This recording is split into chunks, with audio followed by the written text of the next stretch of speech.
মনে উঠলো, এই জন্য বলতেছি।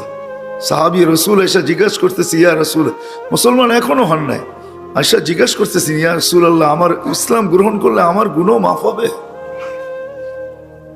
আল্লাহ রসুল বলছে মাফ হবে। বলছে আমারটাও মাফ হবে? বলছে মাফ হবে। বলে আমারটাও মাফ হবে?